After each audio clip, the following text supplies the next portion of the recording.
ये programme LIC के माध्यम से आज के राष्ट्रीय पर्व 26 जनवरी को हम आज़ादी कहें या गणतंत्रता, ये एक ऐसा शब्द है ये जिसमें पूरा आसमान समाया है। आज़ादी एक स्वाभाविक भाव है, या यूं कहें कि आज़ादी की चाहत इंसानियत को ही नहीं, सारे चरिंदे परिंदे सबको होती है। अंग्रेजों की दास्तां से भारत परेशान था, उनके अत्याचारों से झंझन परेशान था, और अंग्रेजों से यूं कहता था कि कागज की कश्ती से पार जाने की ना सोच, कागज की कश्ती से पार जाने की ना सोच, चलते हुए तूफानों को हाथ में लाने की ना सोच। ये दुनिया बड़ी बेदर्द है, इससे खिलवाड़ ना कर, जहां तक मुनसिफ हो ऐ ब्रिटिश हुक्मरानों, यहाँ से भाग जाने की सोच, यहाँ से भाग जाने की सोच। उसी फिजा में बेचैन भारत में आजादी का पहला बिगुल 1857 में बजा, मगर किसी कारणों से हम गुलामी के बंधन से मुक्त नहीं हो सके। वास्तव में आजादी का संघर्ष तो तब अधिक हो गया जब बाल गंगाधर तिलक ने कहा था कि स्वतंत्रता हमारा जन्म सिद्ध अधिकार है।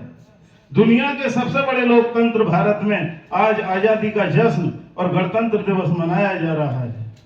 1947 में जो हमें शहीदों के बलिदान के बदले में आजादी मिली थी, जिसमें ये कहा गया था कि अब देश आजाद है, देश का हर नागरिक आजादी की सांस लेगा, गोरे अंग्रेजों के जुल्म का अंत होगा, और जिस देश में राम प्रसाद बिस्मिल, अशफाकुल्ला खान, चंद्रशेखर आजाद, मौलाना अब्दुल कलाम आजाद, शहीद आजम भगत सिंह, खान अब्दुल गफ्फार खान, सुभाष चंद्र बोस, खुदीराम बोस जैसे अनगिनत क्रांतिकारी देशभक्त पैदा हुए हों, तो भला उसको गुलाम कौन बना सकता है?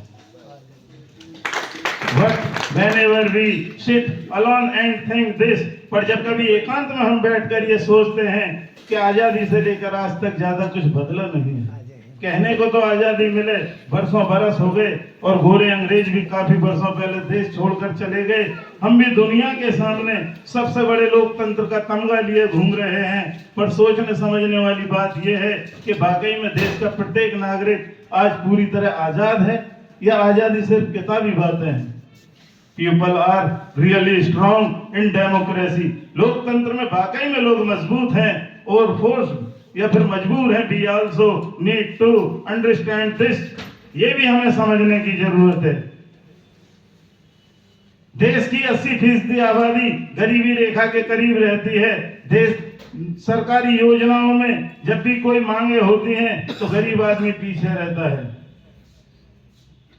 देशवासियों ने, देश के नौजवानों ने, हिंदू मुसलमानों ने जब भारतीय संविधान के बारे में अपने कारवां को आगे बढ़ाया था, तो ये कारवां आगे यूं ही नहीं बढ़ गया था। भारतीय संविधान को बनाने में 63,16,721 रुपए का खर्चा हुआ था, और ये खर्चा भी किसी एक की पॉकेट से नहीं हुआ था, ये खर्चा भी किसी एक के खजाने से नहीं हुआ था, ये खर्चा भी किसी एक की तिजोरी से नहीं हुआ था। ये खर्चा जो हुआ था, इसमें बहुत सारे गरीबों की चंदा उगाई होकर के भारतीय संविधान को फिटनेस किया गया था।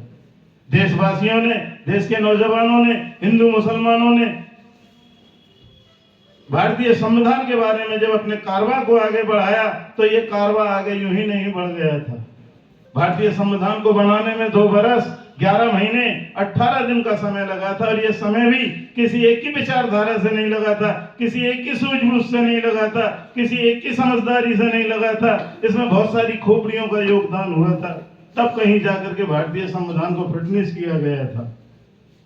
अंग्रेजी हुकूमत के दौर में, गुलामी के दौर में देशवासियों को बड़ी बड़ी पीड़ाएं सहनी पड़ी थी, बड़ी बड़ी यातनाएं सहनी पड़ी थी। फिर भी देशवासियों ने, देश के नौजवानों ने, हिंदू मुसलमानों ने अंग्रेजी हुक्मरानों से सीना तान कर कहा था कि क्या चलेगी जुल्म की, क्या चलेगी जुल्म की अहले वफा के सामने, आ नहीं सकता कोई सोला हमारे सामने। वक्त की आवाज के साथ हम चलते जाएंगे, हर कदम पर जिंदगी का रुख बदलते जाएंगे। अगर वतन में भी मिलेगा कोई गद्दारे वतन, हम अपनी ताकत से उसका सर कुचलते जाएंगे। दुश्मनों के हम हैं दुश्मन, यार के हम यार हैं, अमन में फूलों की डाली, जंग में तलवार है। जिस किसी में हौसला हो आजमा कर देखिए, जिंदगी के वास्ते मरने को हम तैयार हैं। तब कहीं जाकर के आज ही के पावन पर्व के मौके पर 26 जनवरी 1950 को हमारे देश का संविधान मिला, देश का कानून मिला, और कानून बनने के बाद ये तय हुआ कि इस देश में बसने वाले हिंदी मुसलमानों अब इस देश में रानी के पेट से राजा पैदा नहीं होगा और ना ही तीरों तलवारों से हुकूमत करने की जरूरत पड़ेगी। और उसी संविधान के कानून में ये तय हुआ कि इस देश में बसने वालों हमको एक वोट का जरिया दिया था, एक वोट का कानून दिया था, एक वोट का महत्व दिया था। और वोट चाहे वो रिक्शा छाप का हो या मारुति वाले का हो, वोट का कीमत सबको दिया था, चाहे वो बिल्डिंग वाले की वोट हो या झोपड़ी वाले की वोट हो या 30 मार खां की हो या बिल्कुल कमजोर की वोट हो, सबकी वोट की कीमत बराबर रखी थी। लेकिन यहाँ जो वोट देता है वो मार खाता है, नहीं खाता है, और जो वोट नहीं देने को टाइम होता है वो माल खाता है। यहाँ उल्टा होता है, काला धन बंद तिजोरी में, यहाँ पैसे वाले और पैसे होते जा रहे हैं और गरीब और गरीब होता जा रहा है। डॉक्टर साहब संक्षिप्त रखें। ठीक है साहब, अपनी बात को पूरी करूंगा कि हिंदू अगर दिल है तो धड़कन मुसलमान होगा, और हम सब साथ मिलकर रहें तो मजबूत हिंदुस्तान होगा, मजबूत हिंदुस्तान।